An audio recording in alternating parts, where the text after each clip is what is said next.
Hi guys, I am राजन पांडे और आप देख रहे हैं शेक्सपियर क्लासेस को, जो कि बिहार में आईएससी के लिए अच्छे कोचिंग संस्थानों में से एक है।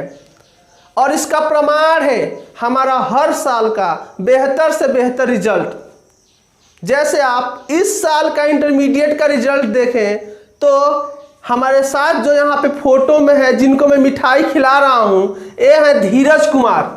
इन्होंने बिहार इंटरमीडिएट रिजल्ट 2020 में 9वें स्थान को हासिल किया। इनका कुल प्राप्तांक है 466 अंक और बिहार के टॉप 10 पे 9वें स्थान पे काबिज हैं। इनके साथ साथ सैकड़ों विद्यार्थियों ने अच्छे मार्क्स लाकर बिहार का तथा कोचिंग का नाम रोशन किया। ये मेरे साथ जो फोटो में दिख रहे हैं, ये है मंटू कुमार और ये 2019 में 446 अंक लाकर हमारे कोचिंग और क्षेत्र का नाम रोशन किया और ये जिला टॉपर थे। इस तरीके से इनके पहले विवेक कुमार सिंह, वो भी जिला टॉपर थे। हमने हर साल बेहतर से बेहतर रिजल्ट दिया है। आज हम लोग क्लास 11th के मैथ के चैप्टर सेट का सबसे अंतिम एक्सरसाइज विविध पढ़ने जा रहे हैं, जो मेरा फेवरेट है। तो चले हम लोग अपने क्लास को शुरू करते हैं। कह रहा है क्वेश्चन नंबर 1, कौन किसका उपसमुच्चय है। ठीक है, और उसमें a का मान दिया है x such x belong to r तथा x square minus 8x plus 12 बराबर क्या दिया है, 0 दिया है। तो सबसे पहले हम a का मान को निकालेंगे। ठीक है, तो a का मान को निकालेंगे तो आप लोग मैट्रिक में इसका शून्यक निकालना सीखे हैं, द्विघात बहुपद का शून्यक निकालना सीखे हैं। तो कहीं रफ में जब इसका आप लोग शून्यक निकालेंगे तो क्या होगा, x square minus 2x minus 6x plus 12 बराबर 0। दोनों में x कॉमन लेंगे, x minus 2 minus 6 x minus 2 बराबर हो गया आपका 0। x माइनस 2 कॉमन लेंगे तो x माइनस 6 बराबर 0, इसलिए x बराबर क्या हो गया आपका 2 और 6। ये आप मैट्रिक में पढ़े हैं, आप लोग इसको मैट्रिक में क्या किया है, पढ़े हैं। तो a का मान क्या हो गया, a का मान हो गया 2 और 6, b का मान दिया है, c का मान दिया और d का मान दिया। और कह रहा है कौन किसका उपसमुच्चय है। तो मैंने आप लोगों को बताया था उपसमुच्चय में, पिछले लेक्चर को आप लोग देख लेंगे कि आगे की तरफ छोटा होता है, अब बीच में उपसमुच्चय का चिन्ह यह है, अब पीछे की तरफ बड़ा होता है, साथ में आगे के सभी एलिमेंट्स पीछे मौजूद रहते हैं।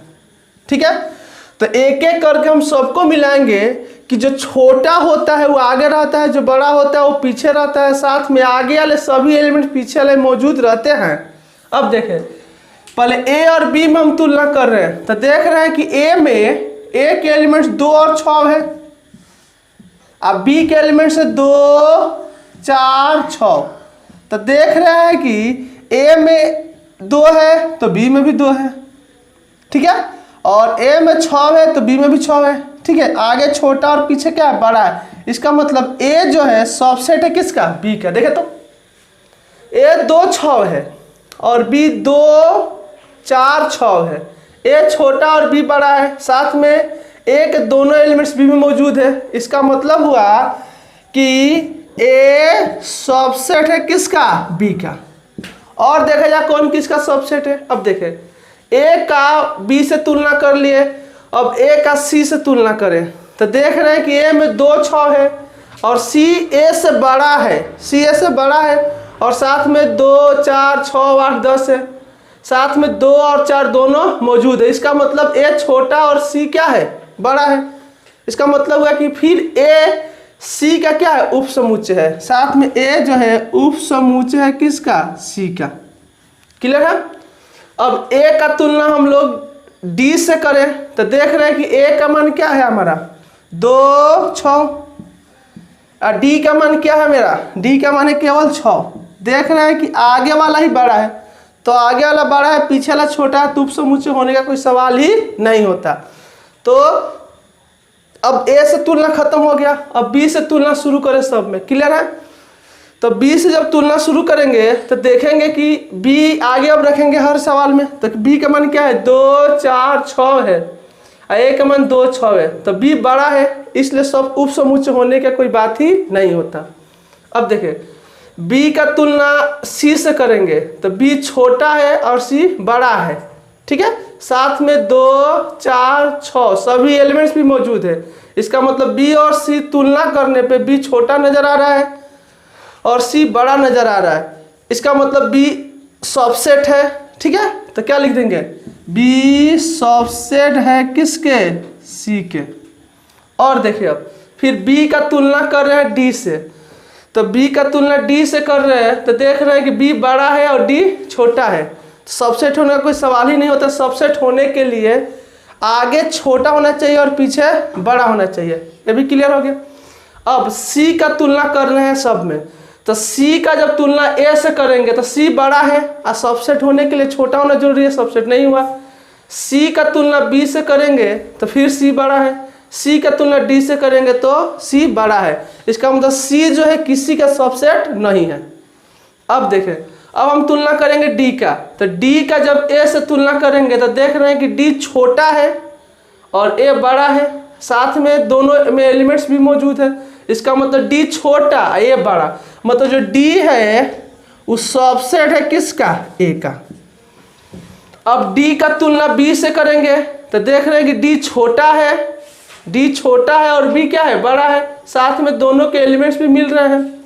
इसका मतलब पुनः डी जो है सबसेट है किसका, बी का। अब पुनः तुलना डी का तुलना करेंगे सी से, तो जब डी का तुलना हम सी से करेंगे तो देख रहे हैं डी छोटा है और सी बड़ा है, और जो छोटा रहता है वो हमेशा आगे लिखाता है। इसका मतलब कि डी भी है किसका, सबसेट है किसका, मेरा सी का। एक और समझ ले, हमने सबसेट जब पढ़ाया था आप लोग को तो बताया था कि आगे छोटा होता है और पीछे बड़ा होता है, या दोनों बराबर भी हो सकता है। साथ में आगे वाले सभी एलिमेंट्स पीछे में मौजूद रहते हैं, ठीक है। तो उसको निकालने के लिए पहले हमने ए उठाया और तीनों से मिला दिया कि ए से बड़ा कौन है। जो बड़ा होगा वो पीछे लिखाएगा, जो छोटा होगा वो आगे लिखाएगा। तो ए से जब हम बी में तुलना किए तो ए छोटा नजर आया, बी बड़ा नजर आया। इसका मतलब ए सबसेट था बी का, साथ में सभी एलिमेंट्स भी मौजूद हैं। ए का तुलना सी से किया तो ए छोटा है और सी बड़ा, इसका मतलब ए सबसेट है सी का। ए का तुलना डी से किया तो देख रहे हैं कि ए ही बड़ा हो जा रहा है, इसलिए कैंसिल हो गया। अब बी का तुलना सबसे कर रहे हैं, तो जब बी का तुलना ए से किए तो बी ही बड़ा हो गया, इसलिए छोड़ दिए। बी का तुलना सी से किए तो बी छोटा और सी क्या हो गया, बड़ा हो गया, इसलिए बी सबसेट हो गया किसका, सी का। फिर हमने बी का तुलना हमारा डी से किया तो देख रहे हैं कि बी ही बड़ा हो गया, इसलिए कैंसिल करना पड़ा, ठीक है। उसके बाद सी देख रहे थे, सी सबसे बड़ा है, ठीक है, सी से बड़ा कोई है ही नहीं, इसलिए सी किसी का सबसेट नहीं होगा। अब डी से मिलाने तो डी सबसे छोटा है, साथ में डी में जो एलिमेंट्स है सब में मौजूद है, इसलिए सी सबसेट है ए का, सी सबसेट है बी का, सी सबसेट है सी का। कहीं प्रॉब्लम आ रहा है तो प्लीज़ कमेंट करके मुझे बताएं, मैं उसका जवाब जरूर दूंगा। चलिए क्वेश्चन नंबर 2 को पढ़ते हैं। क्वेश्चन नंबर 2 कह रहा है कि सत्य और असत्य की जांच करना, और क्वेश्चन नंबर 2 में 6 क्वेश्चन दिया है और बताना है कि इसमें कौन सत्य है और कौन असत्य है, ठीक है। तो इसको समझने के लिए थोड़ा सा मैं रिवर्स में चलता हूं, जो हम पीछे पढ़े हैं। हम पीछे पढ़े हैं कि यदि मान लीजिए 2 बिलोंग्स टू ए का मतलब क्या हुआ कि एक सेट है जिसका एक एलिमेंट्स क्या है, 2 है, ए का मान क्या है, 2 है। हमेशा इसको कर्ली ब्रैकेट में लिखते हैं, ठीक है। इसका मतलब है एक सेट है जिसका एलिमेंट्स एक 2 है, तो 2 को हमेशा कर्ली ब्रैकेट में लिखते हैं। क्लियर है। अब देखें, यह आप क्लियर हो गया। इसे उसी तरह मान लीजिए दे दिया एक्स बिलोंग टू ए का मतलब क्या हुआ, इसका मतलब हुआ कि ए क्या है, सेट है जिसका एक एलिमेंट्स क्या है, एक्स है।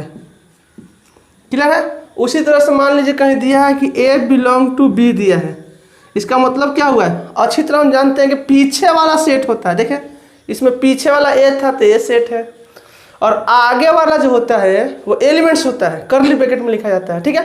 तो इसमें जो है बी एक सेट है, बी एक सेट है जिसका क्या है, एक एलिमेंट्स क्या है, ए है, ठीक है। तो यह बात आप लोग समझ गए।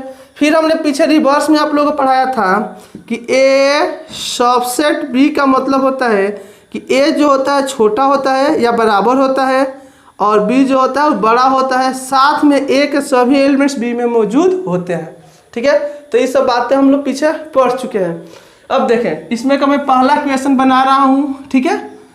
कह रहा है कि A belong to X belong to A और ए बिलोंग टू बी हो तो क्या एक्स बिलोंग टू बी सत्य है कि असत्य है? आगे देखें, यह दोनों क्वेश्चन पहले से प्रमाणित है कि ये दोनों सत्य है, ठीक है। इसके आधार पे इसको बताना है कि जब ये दोनों सत्य है तो ये क्या है, सत्य है कि असत्य है। तो बिना बनाए कैसे मालूम चलेगा, ठीक है। तो जो दिया है उसके अनुसार चले। तो पहले दिया है, देखे दिया है, क्या दिया है देखे तो, क्या दिया है आपका, दिया है कि एक्स बिलोंग टू ए। इसका मतलब क्या हुआ, ए का मान क्या हो गया आपका, एक्स हो गया। क्लियर है, अभी तुरंत हमने यहाँ पे समझाया था। एक सेट है, ठीक है, एक सेट है जिसका एक एलिमेंट्स क्या है, एक्स है। लिखेंगे तथा पुनः क्या दिया है देखे तो, पुनः दिया है A belong to B, A belong to B. इसका मतलब क्या हुआ, sorry, A belong to B, इसका मतलब क्या हुआ कि बी एक सेट है जिसका एलिमेंट्स क्या है, ए है। कर्ली ब्रैकेट में ए लिख दिया। क्लियर है। अब देखें, पीछे वाला सेट होता है और आगे वाले को हम लोग कर्ली ब्रैकेट में लिखते हैं। एक लाइन और आगे बढ़ेंगे तो या बी का मान क्या हो जाएगा, कर्ली ब्रैकेट तो पहले से है, ठीक है। अब बीच में ए का मान भरना है, ए का मान। तो देखें तो ए का मान क्या है, ए का मान एक्स है और जो कर्ली ब्रैकेट में पहले से है। यह जो कर्ली ब्रैकेट दिए हैं, जो यहाँ ये वाला कर्ली ब्रैकेट इसको पहले हम दे दिए है। अब बीच में ए का मान भरना है। तो देखा तो ए का मान क्या है, एक्स है, कर्ली ब्रैकेट में है। तो कर्ली ब्रैकेट में एक्स हमने किसका मान भर दिया, आपका ए का मान, बी का मान हो गया। तो प्रूफ करना है, प्रूफ डैट, हमें क्या प्रूफ करना है, प्रूफ करना है क्या चीज, क्या देख रहे हैं कि एक्स बिलोंग टू बी है। तो पहले इसको सीधा करें हम लोग।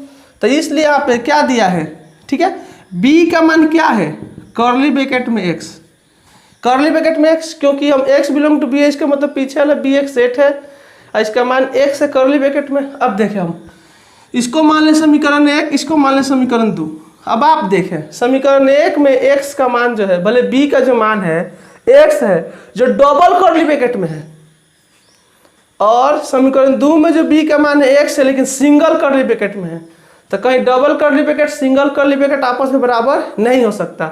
मतलब एक ही सवाल में दोनों बी के मान अलग अलग हैं, जबकि दोनों बी के मान समान होना चाहिए, लेकिन इसमें अलग अलग हो गया है। तो अलग अलग हो गया है तो क्या, इसका मतलब असत्य है। तो लिख देंगे डायरेक्ट समीकरण 1 और 2 से, 1 तथा 2 से, ठीक है। समीकरण 1 तथा 2 से, समीकरण 1 और 2 से देख रहे हैं कि ये बात सत्य है कि असत्य है, असत्य है। तो लिखेंगे असत्य हो रहा है, ठीक है। चल लिख देंगे, चूंकि समीकरण 1 बराबर नहीं है समीकरण 2 के, इसलिए बात क्या है, असत्य है। क्लियर हो गया। पहले आप लोगों को एक बार और समझ लें, बिलोंग टू दे, इसका मतलब पीछे वाला जो होता है सेट होता है, आगे वाला एलिमेंट्स होता है। इस तरह से इसको किए, उसके बाद ए का मान भर दिया, और जो सिद्ध करना था उसको देखें, ए भी बी का मान, ए भी बी का मान, समीकरण 1 में भी बी का मान, समीकरण 2 में भी बी का, दोनों बी का मान बराबर होना चाहिए। जबकि ऊपर वाला बी का मान 2 कर्ली ब्रैकेट में है, नीचे वाला बी का मान सिंगल कर्ली ब्रैकेट में है। Single curly bracket double curly bracket कहीं बराबर नहीं हो सकती। इसे समीकरण 1 और दूसरी बात क्या हो गया, असत्य हो गया, ठीक है। ऐसे तो ऑब्जेक्टिव क्वेश्चन है कि सिद्ध करना मुश्किल है थोड़ा। क्लियर। चलो इसके क्वेश्चन नंबर 2 को जांच करते हैं। तो क्वेश्चन नंबर 2 जो है, अब देखिए क्वेश्चन नंबर 2 क्या कह रहा है कि ए सबसेट है बी का, ठीक है। तो हम अच्छी तरह जानते हैं कि सबसेट का मतलब ए क्या है, छोटा है, और बी क्या है, बड़ा है। फिर कह रहा है बी बिलोंग टू ए सी के, मतलब यह दो तो पहले से सत्य है, सत्य वचन है, ठीक है। अब इसको बताना है कि यह सत्य होगा कि असत्य होगा, ठीक है। तो पहले हम लोग बना ले जो दिया हो, दिया है ए सबसेट है क्या चीज, बी का, मतलब ए छोटा है बी बड़ा है। एक बात और ध्यान दे, कोई भी सबसेट दिया रहे ना तो एक उदाहरण मान के, एक एग्जाम्पल मान के बनाएंगे तो आसान है, ठीक है। मान ले, माना कि ए बराबर हमने मान लिया कर्ली ब्रैकेट में, और बी बराबर मान लिया कर्ली ब्रैकेट में 1 2, ठीक है। क्यों 1 और 1 2 माना, क्योंकि ए हमेशा छोटा मानेंगे और बी हमेशा बड़ा मानेंगे, ठीक है। साथ में एक एलिमेंट्स बी में मौजूद होना चाहिए, क्योंकि कह रहा है कि ए सबसेट है बी का। तो इसके आधार पे हमने ए का मान 1 मान लिया, बी का मान 1 2 मान लिया। ये नहीं कि जो मैं मान रहा हूँ वही आप लोग माने, आप लोग कुछ भी इसका एग्जाम्पल ले सकते हैं। अब देखिए आगे, आगे जब हम जाएंगे तो ए का मान है, बी का मान हो गया। अब तो पहला कंडीशन कंप्लीट हो गया। अब देखें, कह रहा तथा, फिर क्या कह रहा है, कह रहा है कि बी जो है बिलोंग करेगा किससे, सी से। हम अभी तुरंत पढ़े कि बिलोंग करेगा, इसका मतलब सी का मान क्या है, सी का मान कर्ली ब्रैकेट में बी है, सी का मान कर्ली ब्रैकेट में क्या आपका बी है। आगे बढ़ेंगे तो कर्ली ब्रैकेट डाल देंगे, बीच में किसका मान भरना है, तो बी का मान भरना है। तो यह कर्ली ब्रैकेट, इस कर्ली ब्रैकेट के लिए हमने कर्ली ब्रैकेट डाल दिया, ठीक है। अब बी का मान क्या है, तो बी का मान जो है कर्ली ब्रैकेट के अंदर 1 2 है। यहाँ पे कर्ली ब्रैकेट है तो हमने कर्ली ब्रैकेट के अंदर 1 2 लिख दिया। क्लियर है, एकदम क्लियर है। और यह किसका मान है, इसलिए सी का मान है। समीकरण हमने 1 मान लिया, ठीक है। तो लिखेंगे तो जांच करना है कि क्या, अब देखें क्वेश्चन क्या जांच करना है हमें, कि कह रहा है क्या ए जो है बिलोंग करेगा सी से। इस बात की हमें जांच करनी है कि क्या ए बिलोंग करेगा सी से। तो ए बिलोंग करेगा सी से, इसलिए यहाँ पे सी का मान क्या है, चूंकि बिलोंग टू का चिन्ह है, तो बिलोंग टू का चिन्ह है, तो सी का मान क्या हुआ, कर्ली ब्रैकेट में क्या हो गया, ए हो गया। कर्ली ब्रैकेट में क्या हुआ, ए हुआ। अब आगे कर्ली ब्रैकेट में यह हुआ, तो यहाँ सी का मान क्या हो गया, कर्ली ब्रैकेट, तो जो यहाँ पे कर्ली ब्रैकेट है उसके लिए है, ठीक है। अब बीच में हमें ए का मान भरना है, तो ए का मान है का 1 है केवल, देखे तो 1 है। समीकरण हमने क्या मान लिया, 2। अब देख रहे हैं समीकरण 1 में सी का मान कर्ली ब्रैकेट में 1 2 है, और समीकरण 2 में सी का मान केवल 1 है।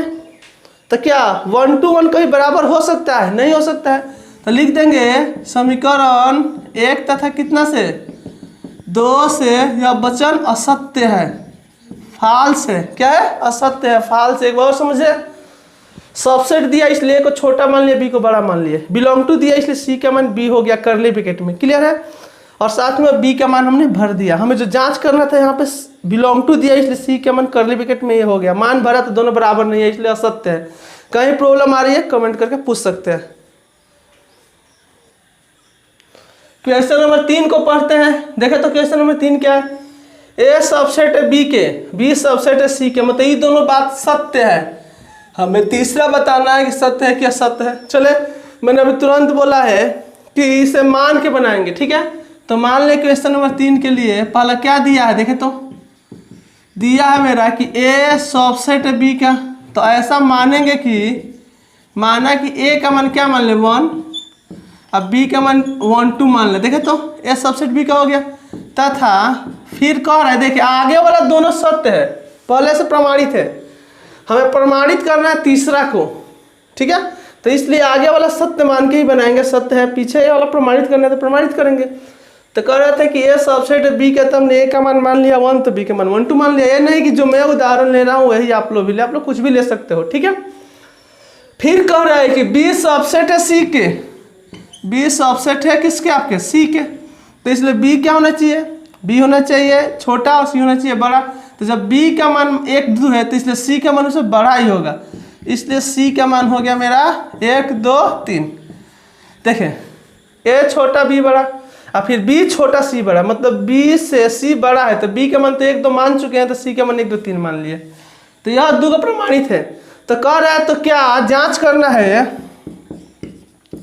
जांच करना है कि क्या ए सबसेट है सी के। तब देखें तो ए सबसेट है सी के, तो ए को समीकरण 1 मान ले और सी का समीकरण क्या मान ले, 2 मान ले, ठीक है। समीकरण 1 में 1 है और समीकरण सी 3 में क्या है, सॉरी 2 में क्या है, 1 2 3 है।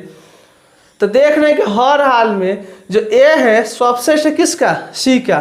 तो लिख देंगे डायरेक्ट समीकरण 1 तथा कितना से 2 से ए जो है सबसेट है किसका, सी का।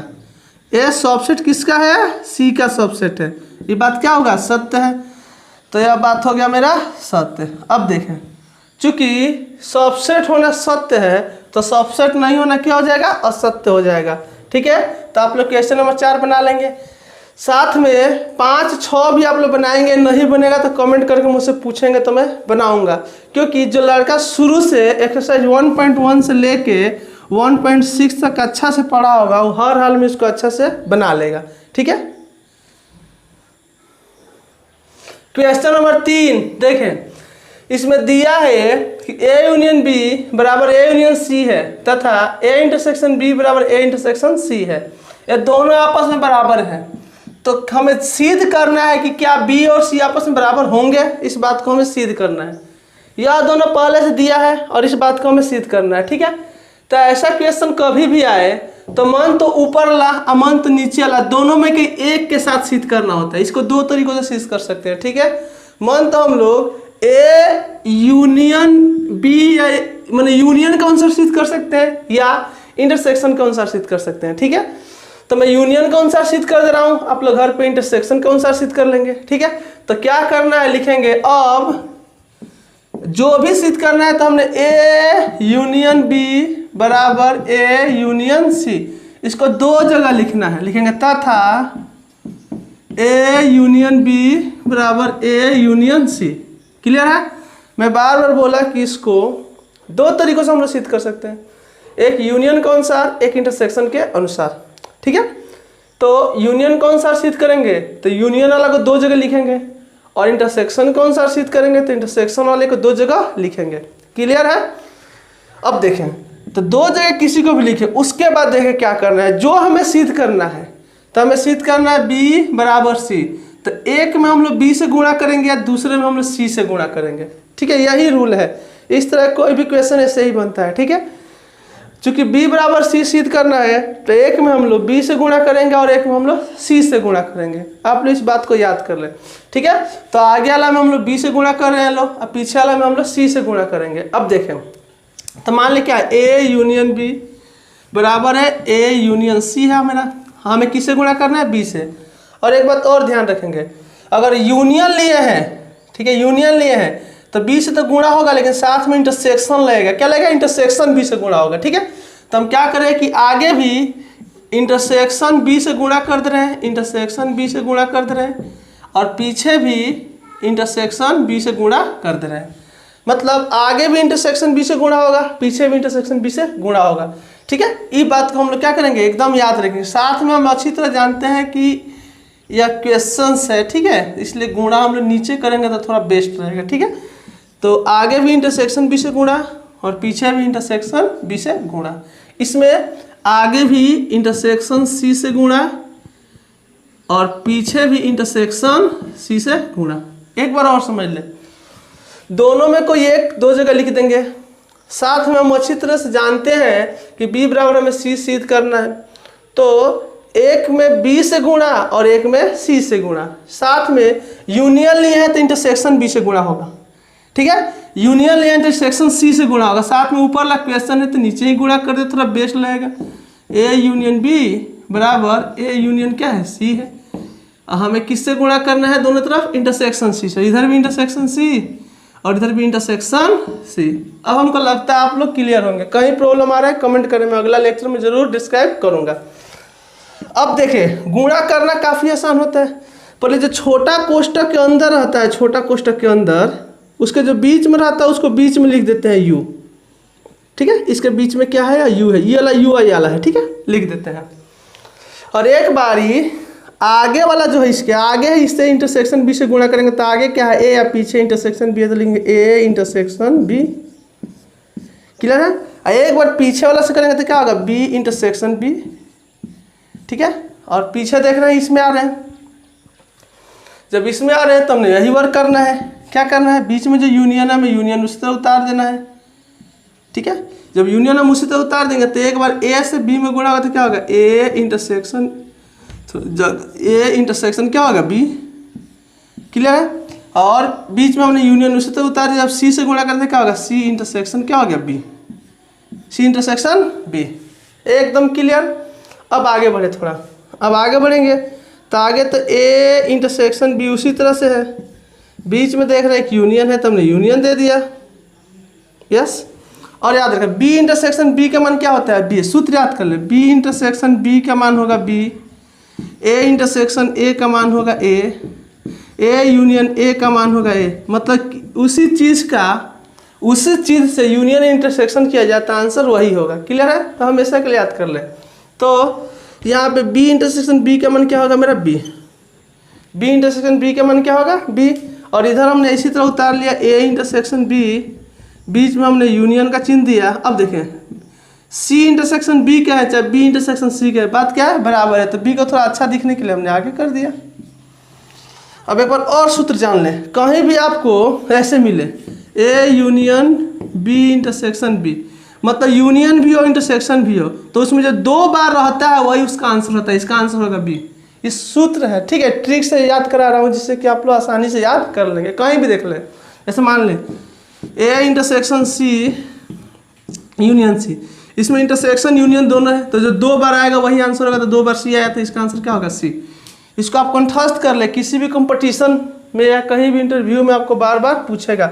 साथ ही मैं यह देख रहा हूँ कि फर्स्ट ईयर वाले बच्चे कुछ कम पढ़ रहे हैं, ठीक है, उनको लग रहा है कि अभी सिलेबस चेंज होगा, अभी सिलेबस चेंज होगा लेकिन 2022 तक ही चेंज होगा, ठीक है, इसलिए आप लोगों को तो अभी यही सिलेबस पढ़ना है, इसलिए आप लोग अच्छा से पढ़ें। कहीं प्रॉब्लम आ रहा है तो कमेंट करके मुझसे पूछ ले, मैं उसका जवाब जरूर दूंगा।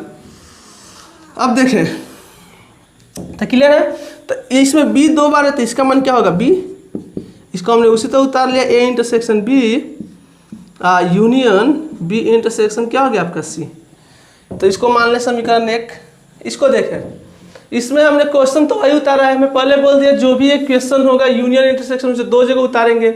यूनियन है तो एक में इंटरसेक्शन बी मतलब बी बराबर सी सिद्ध करना है, तो एक में बी से गुणा करेंगे वो भी इंटरसेक्शन के साथ, और एक में सी से गुणा करेंगे वो भी इंटरसेक्शन के साथ। यहाँ भी हम लोग यही वर्क करने वाले हैं, जो बीच में यूनियन है हमने बीच में लिख दिया, क्लियर है। और एक बार ए से गुणा करेंगे इंटरसेक्शन सी तो क्या होगा ए इंटरसेक्शन सी, और एक बार ए से बी से इंटरसेक्शन सी तो क्या होगा बी इंटरसेक्शन सी।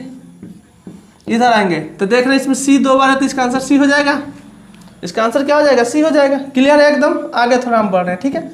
बराबर में कोई चीज़ दिया है तो 5 बराबर x या x बराबर 5 क्लियर होता है, दोनों बराबर होता है, आप लोग पढ़े हैं मैट्रिक में। तो हमने इसमें किसका मान कर दिया सी को आगे कर दिया, ठीक है। और साथ में हम देखें कि ऊपरे दिया है, क्या दिया है ए इंटरसेक्शन बी बराबर ए इंटरसेक्शन सी के, ये बात दिया है, मतलब कहीं भी हम लोग ए इंटरसेक्शन सी के स्थान पे ए इंटरसेक्शन बी लिख सकते हैं, या ए इंटरसेक्शन बी के स्थान पे ए इंटरसेक्शन सी लिख सकते हैं, दोनों आपस में क्या है बराबर है। तो मैं क्या कर रहा हूँ कि यहाँ पे ए इंटरसेक्शन सी के स्थान पे ए इंटरसेक्शन बी लिख दे रहा हूँ, ए इंटरसेक्शन बी, क्लियर है। बीच में यूनियन और फिर क्या होगा बी इंटरसेक्शन सी, इसको मान लें समीकरण 2। अब समीकरण 1 में देख रहे हैं कि बी का मान A intersection B B intersection C, समीकरण 2 में देख रहे हैं कि सी का मान A intersection B B intersection C. देखे तो जो मान बी का है वही मान सी का है, जो मान है देखे जो यह मान जो बी का है वही मान सी का है, जितना रुपया बी के पास है उतना रुपया सी के पास है, दोनों बराबर हुआ। क्या हुआ दोनों बराबर, देखे तो बी का मान क्या है A intersection B, A intersection B इसमें भी है, बीच में यूनियन बी इंटरसेक्शन सी, बीच में यूनियन बी इंटरसेक्शन सी, जितना राशि इसके पास है उतना राशि उसके पास है, इसलिए दोनों बराबर हुआ। तो लिख देंगे from equation first and second B बराबर क्या हो गया सी, क्योंकि दोनों के पास क्या है समान राशि है, इसलिए बी और सी आपस में क्या हो गया बराबर हो गया। इस बात को हमने प्रूफ किया। क्वेश्चन नंबर 4 कह रहा है कि हमें दिखाना है, इसमें 4 गो प्रतिबंध दिया है, पहला प्रतिबंध दूसरा तीसरा और चौथा, दिखाना है कि चारों प्रतिबंध जो है तुल्य है, मतलब एक समान है, चारों प्रतिबंध एक समान है। तो जब इसका हम सॉल्यूशन करेंगे तो देख रहे हैं कि पहला तो दिया है कि अगर ए सबसेट बी हो तो या तीनों जांच करना है कि तीनों क्या है समान है। तो पहला दिया है, पहला तुल्य प्रतिबंध क्या किया है ए सबसेट है क्या चीज बी के, मतलब ए को छोटा बी को बड़ा, साथ में ए के सभी एलिमेंट्स बी में रहना चाहिए, कुछ भी मान सकते हैं। तो माना कि इसको सेट करने के लिए ए बराबर हमने 1 ही मान लिया, बी बराबर 1 2 मान लिया, ठीक है। आप दूसरा भी उदाहरण ले सकते हैं, ठीक है। तो पहला कंडीशन क्लियर हो गया कि ए सबसेट है बी के, लिख देंगे यहाँ क्या है हमारा ए सबसेट है बी का, पहला प्रतिबंध क्लियर है, उसका अनुसार हमने एक उदाहरण ले लिया। अब जब पहला प्रतिबंध में उदाहरण लिया तो अब 3 प्रतिबंध को जांच करना है कि तीनों जो है इसका तुल्य है, ठीक है। तो पहला दूसरा क्वेश्चन जांच करना है कि ए में से बी को घटाना है और उसका आंसर फाई आना चाहिए, फाई आना चाहिए। तो बस दूसरा हमने प्रतिबंध में गए तो ए डिफरेंस बी, ए डिफरेंस बी। इसका आंसर क्या आना चाहिए? फाई। फाई आ रहा है तो तुल्य है, नहीं आ रहा है तो तुल्य नहीं है। यहाँ पे ए का मान भरेंगे, ए का मान हमने माना है 1, डिफरेंस हम बी का मान भरेंगे, बी का मान क्या आया है 1 2। ठीक है, ए का मान 1 और बी का मान 1 2। जब हम जान रहे हैं घटाते हैं तो आगे पीछे मिलाते हैं, जो मिल जाता है तो 1 मिल गया। ठीक है, तो जब मिल जाता है उसे छोड़ देते हैं, फिर आगे वाला में को उतार लेते हैं। मैं बार बार बोल रहा हूँ कि अगर आप पीछे की एक्सरसाइज नहीं देखें तो पहले आप पीछे वाले देखें, तब विविध को देखें, तब जाके विविध खूब समझ में आएगा। तो 1 में से 1 घटेगा तो 1 तो 1 कट जाए, अब आगे वाला जो बचता है उसी को उतारते हैं, तो आगे क्या बचा? कुछ भी नहीं बचा, तो कुछ भी नहीं तो फाई। ये बात प्रूफ हो गया। ये कह रहा था कि दूसरा मान क्या आना चाहिए? फाई आना चाहिए। अब देखा तीसरा, इसमें का तीसरा जो है कह रहा है कि ए यूनियन बी का मान बी आना चाहिए। प्रूफ करके देखा जाए। ए यूनियन बी का मान बी आना चाहिए, तो पहले हमने ए का मान क्या है देखे। ए का मान हमने 1 माना है, यूनियन बी का मान हमने क्या माना है? 1 2 माना है। यूनियन हम लोग पढ़े हैं, यूनियन हम लोग पढ़े हैं कि पहले आगे में को उतारते हैं फिर पीछे में को उतारते हैं। इस बात को ध्यान रखते हैं कि एक एलिमेंट्स एक बार उतरे। तो जब आगे में को उतारेंगे तो आगे का तो 1 उतर गया, अब पीछे जाएंगे तो 1 पहले से उतर चुका है, इसलिए क्या बचेगा? 2 1 2 1 2 किसका मान है? तो 1 2 बी का मान है। 1 2 किसका मान है? बी का मान है, तो बराबर लिख देंगे बी। ये भी बात प्रूफ हो गया। यही बात क्या हो गया? प्रूफ हो गया। क्वेश्चन नंबर 4, क्वेश्चन नंबर 4 में जब एंट्री कर रहे हैं तो कह रहा है कि हमें जांच करना है कि ए इंटरसेक्शन बी का मान क्या होगा? ए होगा। ए इंटरसेक्शन बी का मान क्या होगा? ए होगा। तो हम देख रहे हैं कि ए का मान आगे भरेंगे तो ए का मान क्या मान है? हमने 1। इंटरसेक्शन हमने बी का मान क्या माना है? तो बी का मान माना है 1 2। हमने इंटरसेक्शन पढ़े हैं कि जो आगे पीछे दोनों में लड़े उसी को इंटरसेक्शन बोलते हैं। ठीक है, तो आगे पीछे दोनों में क्या है? कॉमन एलिमेंट्स 1 है, तो यहाँ पे इंटरसेक्शन क्या होगा? 1 हो गया। 1 किसका मान है? तो 1 ए का मान है, तो बराबर लिख देंगे ए। इसलिए बात क्या हो गया? प्रूव्ड हो गया। ये बात क्या हो गया? प्रूव्ड हो गया। इसका मतलब कि अगर ए सबसेट हो बी के, तो बाकी ये तीन जो प्रतिबंध है क्या है? तुल्य है। ठीक है, ये बात जो कह रहा था वो क्या होगा? प्रूव्ड हो गया। क्वेश्चन नंबर 5 कह रहा है कि दिखाएं कि यदि ए सबसेट है बी का तो सी डिफरेंस बी सबसेट होगा सी डिफरेंस ए का। पहला कंडीशन यह दिया है, तो यह कंडीशन हमें सिद्ध करना है। ठीक है, जब हम लोग सोल्यूशन करेंगे तो पहले जो दिया है उस पर एंट्री मारेंगे। क्या दिया है देखे तो, ए जो है सबसेट है किसका? बी का। इसलिए ए का मान क्या मान ले? 1, अब बी का मान ले 1 2। मैं बार बार बोल रहा हूँ कि आप दूसरा भी मान सकते हैं, बट इस बात का ध्यान रखेंगे कि अगर ए सबसेट होगा बी का तो ए का मान छोटा, बी का मान बड़ा मानेंगे। साथ में ए के सभी एलिमेंट्स बी में रहना चाहिए। अब देखिए, ठीक है, यह मान लिए कि अब देखिए सी के साथ कोई कंडीशन नहीं जुड़ा है, इसलिए सी का मान हम कुछ भी मान सकते हैं, कोई लिमिट है ही नहीं। सी का मान कुछ भी मान लो। सी का मान लो, सी का मान लो 1 2 3, कुछ भी मान सकते हैं। क्लियर है? अब हमें दिखाना है कि सी में से जब बी को हटाएंगे तो यह छोटा होगा, क्योंकि हम जानते हैं कि सबसेट में आगे वाला छोटा पीछे वाला बड़ा होता है। साथ में आगे वाले के सभी एलिमेंट्स पीछे वाले में मौजूद रहते हैं। तो हमें यह जांच करना है कि आगे वाला छोटा है पीछे वाला क्या है? बड़ा है। तो पहले तो देख लें। अब हम पहले c माइनस बी का मान निकालेंगे। c माइनस बी का मान, तो c माइनस बी का मान क्या है? c का मान है 1 2 3, माइनस बी का मान क्या है आपका? 1 और 2। 1 से 1 कट जाएगा, 2 से 2 कट जाएगा, तो क्या बचेगा? इसका मान 3। मतलब हमने c डिफरेंस b का मान निकाल लिया। अब हमें मान निकालना है c डिफरेंस a का मान। लिखेंगे तथा c डिफरेंस a बराबर, c का मान आगे रखेंगे तो c का मान क्या है? 1 2 3। डिफरेंस a का मान क्या है? a का मान है 1। क्लियर है? अब देखिए इतना हमने वर्क कर लिया। जब आगे बढ़ेंगे तो घटाएंगे तो 1 से 1 कट जाएगा, तो क्या बचेगा आगे? 2 और 3। अब दोनों में मिलान करें। ठीक है, देख रहे हैं कि c डिफरेंस b का मान 3 आया है और c डिफरेंस a का मान 2 और 3 आया है। तो बड़ा कौन है?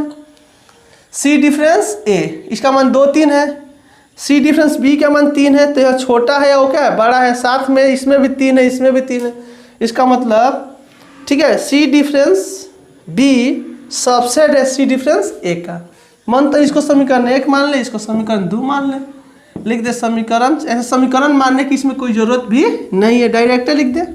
ठीक है, डायरेक्ट लिख दे। इस प्रकार जो है यहाँ पे मेरा क्या, सी डिफरेंस बी जो है सबसेट है सी डिफरेंस किसके, ए का। देख के मालूम चल रहा है, ये बात क्या हो गया, प्रूव्ड हो गया, जो कि हमें प्रूव करना था। क्वेश्चन नंबर 6 में दिया है पी ए बराबर पी बी, तो हमें सिद्ध करना है कि ए और बी आपस में क्या है, बराबर है। पी ए समझे, पी ए हम बोलते हैं उप समुच्चय को। जैसे आप लोगों को पढ़ा चुका हूं कि यदि ए बराबर मान ले 1 2 है, तो इसका पी ए कैसे निकलेगा, हम लोग पीछे के एक्सरसाइज में पढ़ चुके हैं। फाई किसी भी समुच्चय का पी ए होता है, और पहले एक एक करके लिखेंगे, फिर दोनों लिख देंगे। तो पहले एक 1 होगा और एक क्या होगा 2 होगा और एक क्या होगा 1 2 होगा। यह क्लियर है, इतना क्लियर है। तो अगर ए का मान 1 2 है तो इसका पी ए क्या होगा, 5 होता है। अब सिंगल सिंगल लिखते हैं, फिर दोनों को डबल लिख देते हैं। समझ में आ गया, तो वही हाल है। पी आप लोग समझ गए। अब देखें, इसको बनाने के लिए मैं एक आसान विधि अपनाता हूं। मान लेंगे कि ए का मान हम कुछ भी मान सकते हैं, 1 2, तो हमारे हाथ में है ना। ए का मान हमने माना, ए बी सिद्ध करना। बी का मान हम नहीं मान सकते, क्योंकि बी का मान बराबर मान लेंगे तो सीधे हो जाएगा। हमने ए का मान माना। जब ए का मान मान लिया 1 2, तो इसलिए जब हम इसका पी ए निकालेंगे, जब इसका हम पी ए निकालेंगे ए का, तो पी ए निकालना हम लोग पीछे सीखे हैं कि एक 5 किसी भी चीज का पी ए होता है। एक 1 हो जाएगा और एक 2 हो जाएगा और एक क्या होगा आपका 1 2 हो जाएगा। ठीक है, तो यहां तक हमने ए माना और उसका पी ए निकाल दिया। आगे बढ़ेंगे, ए मान के उसका पी ए निकाल दिया। अब देख रहे हैं कि दिया है पी ए बराबर पी बी, मतलब जो पी ए का मान है वही पी बी का मान है, जो पी ए का मान है वही पी बी का मान है। ठीक है, फिर लिख देंगे दिया है, क्या दिया है, दिया है पी ए बराबर क्या है, पी बी है, या दिया है पी ए बराबर पी बी। इसलिए जो पी ए का मान वही पी बी का मान, इसलिए मेरा पी बी के मान क्या हो जाएगा, जो पी ए का मान है वही पी बी का मान है। तो पी बी का मान हो जाएगा यही 5 का 5, 1 का 1, 2 का 2, 1 2 का 1 2। यहाँ क्लियर है। अब देखिए, जो पी ए का मान वही पी बी का मान। अब देखिए, आपको कोई आपको पी बी देता है, कहता है कि बी का मान निकाले, इसलिए बी का मान। कोई पी बी देता है, कहता है बी का मान निकाले, तो याद कर ले पी बी का जो सबसे लास्ट होता है वही बी का मान हो जाएगा। ठीक है, जैसे मान लीजिए पी बी के मान से बी का मान निकाला, तो सबसे लास्ट क्या है 1 2, तो 1 2 किसका मान हो जाएगा, बी का मान हो जाएगा। तो हम एकदम सिस्टमेटिक ढंग से चले, ए का मान माने पी ए निकाले। उसके बाद हम तर्क दिए कि खुद कह रहा था पी ए पी बी बराबर है, तो हमने पी ए का मान इसलिए पी बी का मान, अब पी बी के मान से हमने बी का मान निकाल लिया। अब मिला रहे हैं कि जो हमारा ए का मान माने थे वही मान बी का मान आ गया। हमने बी माना नहीं, बी आया। जब हम ए का मान माने थे वही मान बी का मान आ गया। लिख देंगे इस प्रकार, ए बराबर है किसके, बी के, बात क्या हो गया, प्रूव्ड हुआ। ए बी के बराबर है, बात क्या हो गया, प्रूव्ड हो गया।